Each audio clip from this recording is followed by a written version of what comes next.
Hello everyone, CSIR net अड्डा 24/7 में आपका स्वागत है। मेरा नाम पायल है और आज हम बात करने वाले हैं बहुत इंपॉर्टेंट टॉपिक के बारे में, यानी कि आपके गेट एग्जिट 2026 के अंदर कौन सा आपको ऑप्शन जो है वो चूज करना चाहिए जिससे आपको सबसे ज़्यादा मार्क्स देकर जाने वाला है। ठीक है, तो फिर आगे बढ़ने से पहले ये मेरा टेलीग्राम चैनल है, आप सिंपली स्कैन करके ज्वाइन कर सकते हैं। जो भी बच्चे गेट BT और एग्जिट के लिए प्रिपेयर करें, यहाँ पर रेगुलरली आपके लिए क्विजेज हो रही है। नैट यहाँ पर आपको देखने को मिलेगा, न्यूमेरिकल आंसर टाइप के क्वेश्चन यहाँ पर अपलोड कर दिए जाते हैं। ठीक है, तो गाइज आपके पास 5 सब्जेक्ट्स होते हैं जहाँ पर सबसे मेजर सब्जेक्ट आपके बायोकेमिस्ट्री हो जाता है, जूलॉजी, बॉटनी और माइक्रोबायोलॉजी आपके पास देखने को मिलता है। तो जो भी बच्चे बायोकेमिस्ट्री चूज करना चाहते हैं, बिकॉज मोस्टली जो भी बच्चे होते हैं गाइस वो बायोकेमिस्ट्री चूज करते हैं, क्योंकि आप कोई सा भी सब्जेक्ट पढ़ लीजिए, वेदर आप बॉटनी पढ़ रहे हैं, जूलॉजी पढ़ रहे हैं, कोई सा भी सब्जेक्ट पढ़ रहे हैं, माइक्रोबायोलॉजी पढ़ रहे हैं, बायोटेक्नोलॉजी, सभी के अंदर आपको एक सब्जेक्ट कॉमन नजर आएगा और वो है आपके पास बायोकेमिस्ट्री, यानी कि ये सब्जेक्ट सबसे ज्यादा आपके पास कॉमन हो जाता है। तो यहाँ पे जो गाइस आपको क्वेश्चंस देखने को मिलते हैं, वेरी वेरी इंपॉर्टेंट, ये सबसे पहले तो आपके कंसेप्चुअल क्वेश्चंस हो जाते हैं, यानी कि कॉन्सेप्ट बेस्ड होते हैं, और यहाँ से आपके न्यूमेरिकल के जो क्वेश्चंस होते हैं वो बहुत ही ज्यादा अच्छे खासे बनाए जाते हैं, जिसके अंदर एंजाइम हो गया, काइनेटिक्स हो गया, मेटाबॉलिज्म और थर्मोडायनेमिक्स के गाइस जो क्वेश्चंस है वो यहाँ पर सबसे ज्यादा देखने को मिलते हैं। तो यहाँ से आप आराम से क्वेश्चंस को अच्छे से, अगर आपका न्यूमेरिकल पार्ट स्ट्रांग है, अगर आपका बायोकेमिस्ट्री वाला जो पार्ट स्ट्रांग है, तो आप सिंपली ये वाला जो पोर्शन है वो ऑप्ट कर सकते हैं। यहाँ पर आपको अच्छी खासी एक्यूरेसी मिलेगी, यानी कि अगर आपके पास कॉन्सेप्ट की क्लैरिटी है तो आपका आंसर बिल्कुल करेक्ट होने वाला है। लेकिन यहाँ पर और भी मोस्टली इंपॉर्टेंट कि यहाँ पर रिपीटेड टॉपिक्स भी आपको देखने को मिलते हैं, यानी कि जो भी आपका फ्रिक्वेंटली रिपीट होते हैं, जैसे कि काइनेटिक्स हो गया, एंजाइम काइनेटिक्स का एक क्वेश्चन आप सभी के लिए होता है, ग्लाइकोलिसिस हो गया, एक क्वेश्चन आपको वहां से हमेशा देखने को मिलेगा। तो ये कुछ कुछ बहुत इंपॉर्टेंट हो जाता है। तो जिनके पास भी भाई biotechnology, biochemistry, pharmacy, zoology, botany किसी भी बैकग्राउंड से बिलोंग करते हैं, तो बायोकेमिस्ट्री आपके लिए सबसे बेस्ट ऑप्शन हो जाता है। बिकॉज यहाँ पर आपके न्यूमेरिकल पार्ट भी गाइस थोड़ा बहुत अच्छा स्ट्रांग होना चाहिए, बिकॉज गेट तो न्यूमेरिकल्स के बारे में ही है।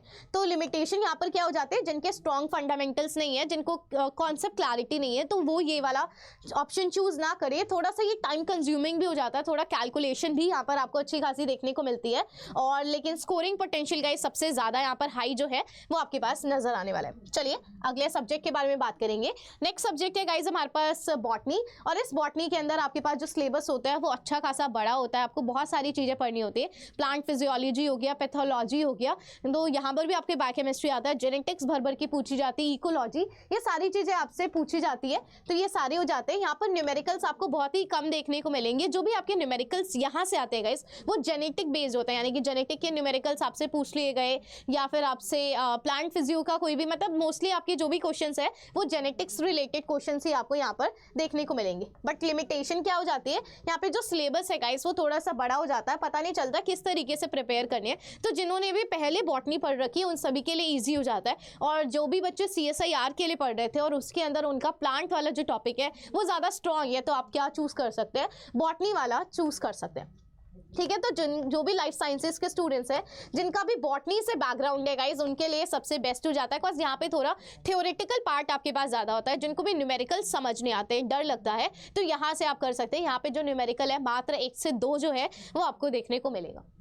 चलिए नेक्स्ट क्या बढ़ते हैं। नेक्स्ट हमारे पास जूलॉजी, तो जूलॉजी भी बहुत एक पॉपुलर सब्जेक्ट भी हो जाता है, बिकॉज जूलॉजी बहुत सारे बच्चे जो है ऑप्ट करते हैं। तो ये भी गाइस अच्छा खासा थ्योरी बेस्ड हो जाती है, बहुत सारे यहाँ पर भी आपको सब्जेक्ट जो है वो, मतलब ये भी थोड़ा सा जो सिलेबस हो जाता है वो बहुत ज़्यादा वास्ट हो जाता है। जिन्होंने भी CSIR नेट में पढ़ रखा होगा उनके लिए बहुत ही ज़्यादा ईजी हो जाएगा। मोस्टली मैंने देखा है बच्चे बॉटनी ज़्यादा प्रेफर नहीं करते, प्लांट एंड ऑल, उनको एनिमल वगैरह ज़्यादा अच्छा लगता है, पसंद आता है। तो यहाँ पर physiology, development, evolution, ecology, behavioural जो आपके पास है वो यहाँ पर देखने को मिलेगा। कुछ क्वेश्चन आपसे फैक्ट बेस्ड भी आते हैं। यहाँ पे एडवांटेज क्या होता है, स्ट्रेट फॉरवर्ड होते हैं, यहाँ पर भी आपको न्यूमेरिकल्स बहुत ही कम देखने को मिलेंगे। लिमिटेशन क्या हो जाती है, बहुत ज्यादा सब्जेक्ट है, तो अगर आपकी मेमोरी स्ट्रांग है, आपने बहुत सारे यहाँ पर आपको क्वेश्चंस को सॉल्व करके देखने पड़ेंगे। तो जितने भी जूलॉजी कैंडिडेट के हो जाते हैं बैकग्राउंड के, उनके लिए सबसे बेस्ट देखने को मिलेगा। यहाँ पर पोटेंशियल आपके पास जो भी स्कोरिंग पोटेंशियल है वो आपके पास मॉडरेट निकल कर आता है।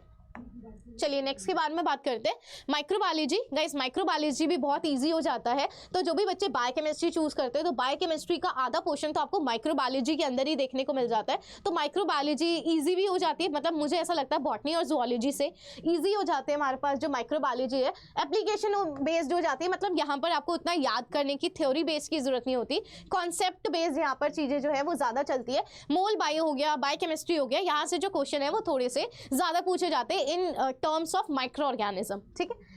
और यहाँ पर हमारे पास बॉटनी और जूलॉजी से यहाँ पे जो सिलेबस है वो थोड़ा सा आपको कम भी देखने को मिलेगा, रिपीटेड क्वेश्चंस होते हैं गाइस हर जगह आपको, वेदर जूलॉजी हो गया, बॉटनी हो गया, यानी कि गेट के जो भी क्वेश्चंस आते हैं वो मोस्टली आपके रिपीटेड आपको नजर आएंगे। कंसेप्चुअल ट्रैप्स हो जाते हैं, यानी कि कहीं कहीं पे वो चीज़ फंसा ली जाती है मेटाबॉलिज्म एंड ऑल के अंदर। अदरवाइज यहाँ पे जो सब्जेक्ट हो जाता है ये बहुत ही ईजी हो जाता है। तो जिन्होंने भी बायोटेक्नोलॉजी, माइक्रोबायोलॉजी, फार्मा के स्टूडेंट्स है, इवन बॉटनी और जूलॉजी के भी स्टूडेंट्स है, तो भी आप इसको ऑप्ट कर सकते हैं। मुझे ऐसा लगता है सबसे बेस्ट डिपेंड करता है, अगर आप बॉटनी के कैंडिडेट हैं तो मुझे ऐसा लगता है बायोकेमिस्ट्री और बॉटनी आप सभी के लिए बेस्ट हो जाता है, जूलॉजी के हैं तो बायोकेमिस्ट्री और जूलॉजी आप सभी के लिए बेस्ट हो जाता है। जो भी CSIR नेट के लिए प्रिपेयर कर रहे हैं मुझे ऐसा लगता है वो बॉटनी और जूलॉजी उन सभी के लिए बेस्ट हो जाता है। तो अभी हम आगे भी बात करेंगे कि कौन सा सब्जेक्ट आप चूज कर सकते हैं अपने लिए जहां से आप मैक्सिमम स्कोर कर सके। अब आपके पास आता है क्यों मैक्सिमम मार्क्स हमारे पास कैंडिडेट स्पेसिफिक हो जाते हैं, कुछ कुछ जो सब्जेक्ट्स होते हैं वो थोड़े ईजी होते हैं और कुछ कुछ आपके पास जो सब्जेक्ट होते हैं वो थोड़े से हार्ड आपके पास नजर आते हैं। तो आपके पास अगर डेप्थ नहीं होगी तो आप क्या करेंगे भाई, नेगेटिव मार्किंग आपकी हो जाएगी। क्वेश्चन पैटर्न भाई कुछ सेक्शन तो प्रिडिक्टेबल होता है, यानी कि एक क्वेश्चन आपका यहाँ से जरूर बनता है, एक क्वेश्चन आपका टेक्निक से आपको देखने को मिलेगा, तो कुछ कुछ प्रिडिक्टेबल गेट का पेपर जो है वो आपको देखने को मिलता है। टाइम मैनेजमेंट होना चाहिए, न्यूमेरिकल वर्सेस थ्योरी आपको किस तरीके से कंप्लीट करनी है ये पता होना चाहिए, और जिसका ज़्यादा सिलेबस कम रहेगा गाइज उसका आप रिविजन बहुत अच्छे से कर पाएंगे और वो चीज़ आपको ज़्यादा समय रिटेन भी रहेगी, है ना, जितने बार आप रिवाइज करते रहेंगे। तो आपको ये भी देख के चलना है कि किसका सिलेबस कम है और किस तरीके से आप स्ट्रैटेजी अपना सकते हैं। तो एक बार बात कर ली जाए कि हमारे पास कौन सी स्ट्रैटेजी होने वाली है। सबसे पहले जो भी आप चूज करने वाले हैं उसका 5 इयर्स का या फिर 6-7 इयर्स का पेपर एक बार निकाल के देखिए, आपको कुछ क्वेश्चंस बहुत ज़्यादा फेमिलियर नजर आएंगे और आपको क्या लग रहा है, क्या पार्ट आपको ईजी लग रहा है तो आप उसको चूज कर सकते हैं। तो जब भी आप अपना ऑप्शनल चूज कर रहे हैं तो आप एक बार 5 इयर्स के PYQs निकाल के देख लीजिए, आपको खुद ही पता चल जाएगा कि आपको क्या चूज करना चाहिए और क्या चूज नहीं करना चाहिए। कुछ कुछ आपके कॉन्सेप्ट जो है वो दोनों सब्जेक्ट के अंदर ओवरलैप करेंगे, जैसे माइक्रोबायोलॉजी और बायोकेमिस्ट्री के कुछ कॉन्सेप्ट्स होते हैं जो कि आपके पास बहुत ही ज़्यादा ओवरलैप कर रहे होते हैं। एरर रेट जिसके अंदर भाई कम हो, जब आप मॉक लगा रहे हैं आपने कुछ ऐसा चूज कर रखा है जिसकी वजह से आपके बहुत ज़्यादा नेगेटिव हो रहे हैं तो आपको ये भी नहीं करना है। रिविजन गाइज बहुत ज़्यादा एफिशिएंट है, तो जैसे कि मैं बता रही थी आपको CSIR नेट अगर जो भी प्रिपेयर कर रहे हैं उनका बॉटनी और जूलॉजी दोनों ही हो रहा होगा तो वो बॉटनी और जूलॉजी कर सकते हैं। जो भी LS यानी कि लाइफ साइंसेस के बैकग्राउंड से है वो ये चूज कर सकते हैं। जैसे मैं हूं तो मुझे बायोकेमिस्ट्री और माइक्रोबायोलॉजी ज़्यादा बेटर लगता है। जिनको भी छोटा सा सिलेबस चाहिए, जल्दी से आपको प्रिपेयर करना है, कम ज़्यादा मार्क्स लाना चाहते हैं, कम पढ़ाई करना चाहते हैं, तो मुझे ऐसा लगता है माइक्रोबायोलॉजी और जो हमारे पास बायोकेमिस्ट्री है वो सबसे बेस्ट हो जाता है। अदरवाइज बहुत सारे बच्चे बायोकेमिस्ट्री और बॉटनी को भी लेते हैं गाइज और बायोकेमिस्ट्री और जूलॉजी भी चूज करते हैं। तो ये टोटली आप पे डिपेंड करता है कि आपको किस तरीके से चीज़ें समझ में आ रही है। किसी को प्लांट्स पसंद है, किसी को प्लांट्स नहीं पसंद, किसी को एनिमल्स पसंद है, किसी को नहीं पसंद है, और जिनको कुछ भी नहीं पसंद तो उनको माइक्रो ऑर्गेनिजम्स पसंद आ जाते हैं। तो आप इस तरीके से कर सकते हैं।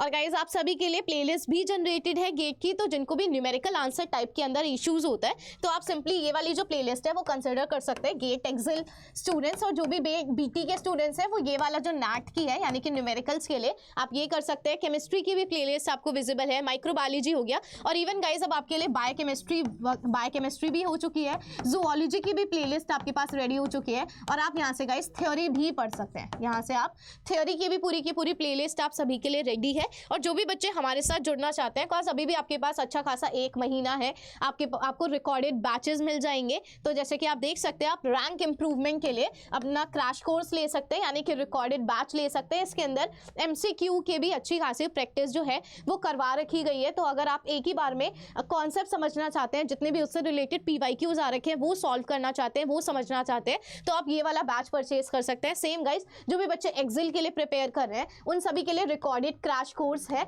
और जो भी बच्चे दोनों के लिए प्रिपेयर कर रहे हैं वो गेट BT और एक्सेल दोनों के अंदर एनरोल कर सकते हैं। तो मैं एक बार बता देती हूँ, यहाँ यहाँ पे जो प्राइजेस है वो बहुत ही ज़्यादा आप सभी के लिए कम हो चुके हैं। तो एक बार देख लिया जाए। तो जैसे ही आप गाइज अड्डा 24/7 यहाँ पे लिखेंगे तो आपके पास फर्स्ट वाली जो है लिंक ये ओपन हो जाएगी। यहाँ से आपको ऑल कोर्सेज में जाना है, CSIR नेट आपके पास विजिबल होगा, यहाँ पर गेट होगा और जैसे कि आप देख सकते हैं यहाँ पर आपके पास जो बैचेज है वो विजिबल है। मैं आपको रैंक इंप्रूवमेंट वाले को क्लिक करके दिखा देती हूँ। तो गाइज जैसे ही आप यहाँ पर क्लिक करेंगे आप देख सकते हैं जो प्राइस है वो कितना ज़्यादा कम हो रखा है और इस प्राइस को अगर आप और भी ज़्यादा डिस्काउंट चाहते हैं तो आप बाय नाउ पे यहाँ पे क्लिक कर सकते हैं और आप यहाँ पे देख सकते हैं आपके पास यहाँ पे जो कूपन कोड है यहाँ पर आपको क्या अप्लाई करना है, यहाँ पर आपको सिंपली YT13 अप्लाई करना है। यहाँ पर आपको क्या अप्लाई करना है, YT13। तो जैसे ही गाइज आप यहाँ पर अप्लाई कर देंगे तो आप देख सकते हैं आपका जो प्राइस है वो और ज़्यादा कम हो गया, यानी कि 1200 रुपये के अंदर आप अपनी अच्छे से तैयारी कर सकते हैं। जो भी BT के स्टूडेंट्स हैं, एक्सेल के स्टूडेंट्स हैं, आपको रिकॉर्डेड बैच भी मिल जाएगा और साथ ही साथ उससे रिलेटेड जितने भी PYQs हैं वहीं पर उसी के साथ कॉन्सेप्ट के साथ करवा रखें, ठीक है। और अगर आपको कोई भी डाउट है तो आप कमेंट सेक्शन के अंदर पूछ सकते हैं। Thank you so much.